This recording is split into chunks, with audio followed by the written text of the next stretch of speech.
بسم اللہ الرحمن الرحیم۔ تمام دیکھنے والوں اور سننے والوں کو میرا اسلام پہنچے۔ اسلام کے صحیح واقعات کا سلسلے کا دوسرا واقعہ پیش خدمت ہے۔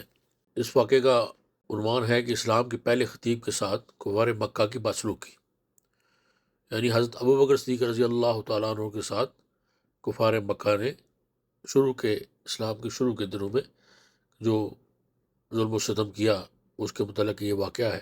حضرت ابوبکر صدیق رضی اللہ عنہ ابھی اسلام کا آغاز ہی تھا، صرف 38 آدمی مسلمان ہوئے تھے، مکہ کی بستی کافروں سے بڑی ہوئی تھی۔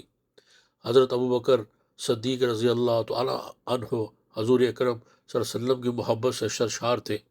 حضور اکرم صلی اللہ علیہ وسلم سے التجا کی کہ مجھے اجازت دیجیے کہ میں لوگوں کو اعلانیہ آپ صلی اللہ علیہ وسلم کی رسالت کی اطلاع دوں اور آپ سے فیض یاب ہونے کی دعوت دوں۔ آپ سے فرمایا، ابوبکر ابھی ذرا صبر سے کام لو، ابھی ہم تعداد میں کم ہیں۔ حضرت ابوبکر صدیق رضی اللہ عنہ نے حضرت ابوبکر صدیق رضی اللہ تعالیٰ عنہ پر کلمہ حال طاری تھا۔ انہوں نے پھر اصرار کیا، حتیٰ کہ جناب رسول صلی اللہ علیہ وسلم نے اجازت دے دی۔ حضرت ابوبکر صدیق رضی اللہ تعالیٰ عنہ نے بے خوف و خطر لوگوں کو اللہ اور اس کے رسول صلی اللہ علیہ وسلم کی طرف دعوت دی۔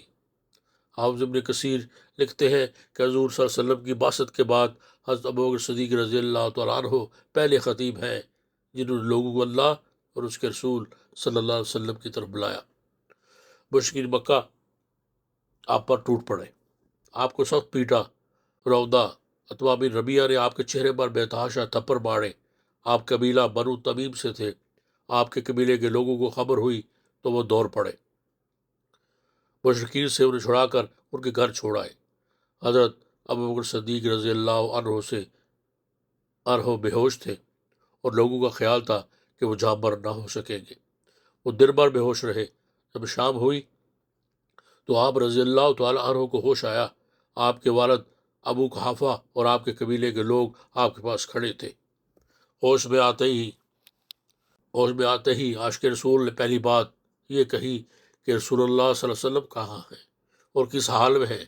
ان کے قبیلے کے لوگ صد برہم ہوئے اور انہیں ملامت کی کہ جن کی وجہ سے یہ ذلت اور رسوائی تمہیں اٹھانی پڑی اور یہ مار پیٹ تمہیں برداشت کرنا پڑی، ہوش میں آتے ہی تو پھر انہی کا حال پوچھتے ہو۔ اور عقل کے اندھوں کو کیا خبر تھی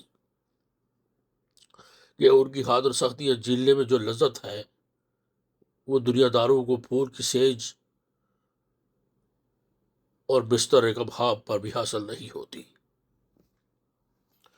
ان کے قبیلے کے لوگ مایوس ہو کر اپنے گھروں کو لوٹ گئے اور ان کی ماں ام الخیر سے کہہ گئے کہ جب تک یہ محمد رسول اللہ صلی اللہ علیہ وسلم کی محبت سے یہ باز نہ آ جائے، اس کا بائیکاٹ کرو اور اس سے کھانے پینے کو کچھ نہ دو۔ ماں کی ممتا تھی، جی بھرایا، کھانا لا کر سامنے رکھ دیا اور کہا، دن بھر کے بھوکے ہو، کچھ کھا لو۔ حضرت ابوبکر صدیق رضی اللہ عنہ نے کہا، ماں اللہ کی قسم میں کھانا نہیں چکھوں گا اور پانی کا گھونٹ تک نہیں پیوں گا جب تک حضور اکرم صلی اللہ علیہ وسلم کی زیارت نہ کر لوں۔ حضرت عمر رضی اللہ عنہ کی بہن ام جمیل آ گئیں اور بتایا کہ جناب رسول صلی اللہ علیہ وسلم بخیریت ہے اور دار ارقم میں تشریف فرما ہے۔ حضرت ابوبکر صدیق رضی اللہ عنہ زخموں سے چوٹ تھے، چلنے کے قابل نہ تھے، اپنی ماں کا سہارا لے کر بارگاہ رسالت میں حاضر ہوئے۔ حضور اکرم صلی اللہ علیہ وسلم ان پر جھک پڑے اور انہیں چوما۔ عمر حضور صلی اللہ علیہ وسلم پر رکت طاری تھی۔ اللہ تعالیٰ لاکھوں رحمت نازل فرمائے عظیم و جلیل القدر صحابی پر، اور اللہ ہمیں نبی پاک صلی اللہ علیہ وسلم کی سچی محبت اور اتباع نصیب فرمائے۔